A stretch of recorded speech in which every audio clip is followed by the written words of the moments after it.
पकड़ के रखो हाथ से।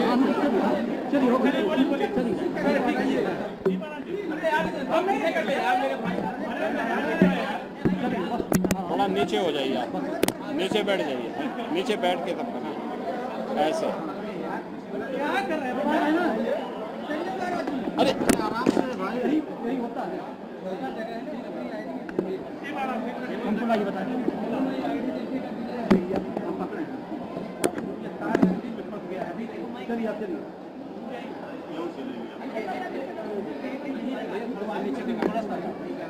मित्रों, आज रामनवमी का पावन पर्व है।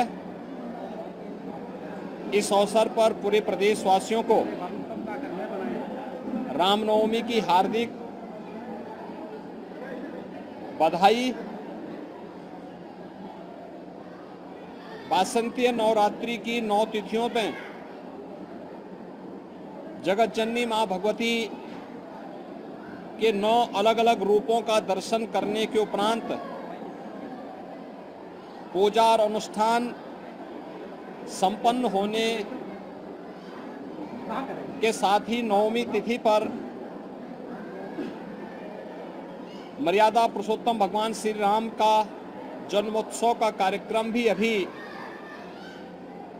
पूरे उत्साह और उमंग के साथ सभी देव मंदिरों में संपन्न हुआ है। आज प्रदेश के अंदर अलग अलग स्थलों पर अयोध्या में श्री राम जन्मोत्सव का कार्यक्रम पूरी भव्यता के साथ लाखों की संख्या में श्रद्धालुओं की उपस्थिति में संपन्न हुआ है। हर देव मंदिर में, अयोध्या धाम में काफी उत्साह है, काफी उमंग है। कल से लेकर के अब तक 15 लाख से अधिक श्रद्धालु अब तक अयोध्या धाम पे पहुंचा है। ब्रह्म मुहूर्त से ही वहां पे पवित्र सरयू नदी में स्नान करने के बाद श्री हनुमानगढ़ी और राम जन्मभूमि के साथ साथ सभी पवित्र स्थलों में दर्शन के बाद श्री राम जन्मोत्सव के कार्यक्रम के साथ शामिल हो रहा है। तो प्रदेश भर के सभी शक्ति पीठों में भी इस अवसर पर जगत जननी मां भगवती के सिद्धिदात्री स्वरूप का दर्शन करने के लिए लाखों की संख्या में श्रद्धालुजन उमड़े हुए हैं। राज्य सरकार ने एक और यह व्यवस्था सुनिश्चित की है कि वासंतीय नवरात्रि के अवसर पर देव मंदिरों में दुर्गा सप्तशती का पाठ और रामनवमी के अवसर पर अखंड रामायण का पाठ हो। ये सभी जनपदों में आयोजित हुआ है। सभी जनपदों में यह कार्यक्रम सुचारू रूप से संपन्न होने के साथ ही श्रद्धालु जनों की सुविधा और उनकी सुरक्षा की भी पुख्ता व्यवस्था की गई है। हम सब इस बात को जानते हैं कि धर्म हमें कर्तव्य का बोध कराता है।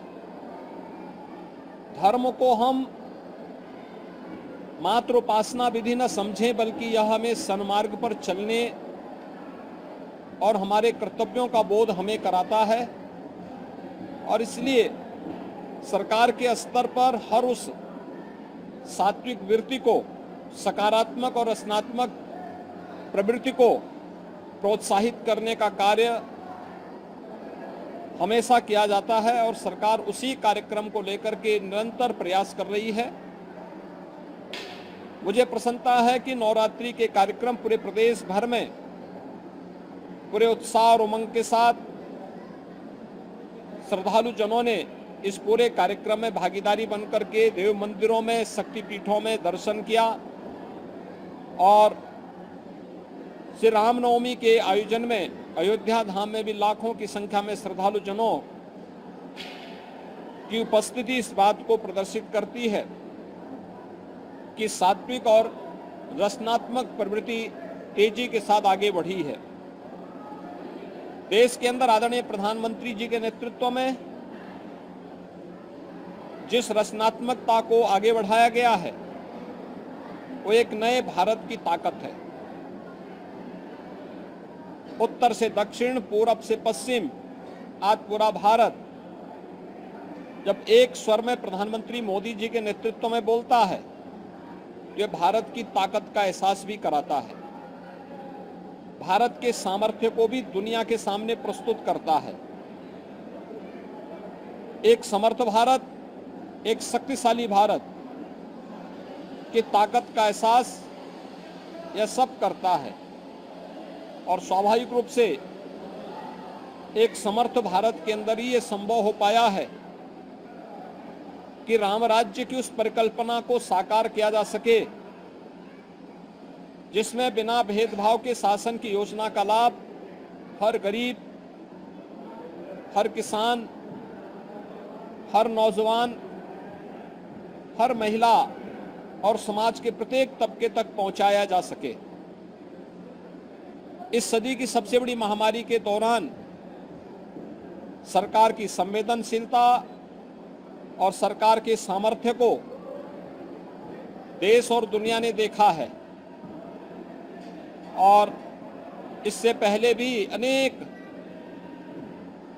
जो कार्यक्रम जन कल्याणकारी प्रारंभ हुए हैं केंद्र सरकार के द्वारा, राज्य सरकार के द्वारा, वह भी हम सबके सामने है।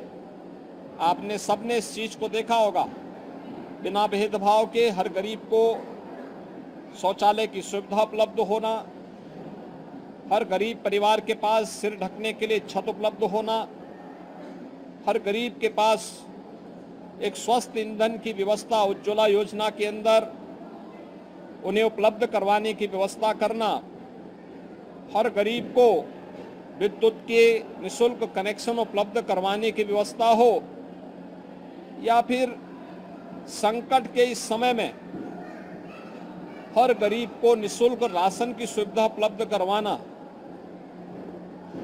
अनेक ऐसे कार्यक्रम हैं जिन कार्यक्रमों के माध्यम से प्रत्येक नागरिक के जीवन में व्यापक परिवर्तन करने के एक बृहद अभियान का हिस्सा सरकार बनी और सफलतापूर्वक उसे आगे बढ़ाया है।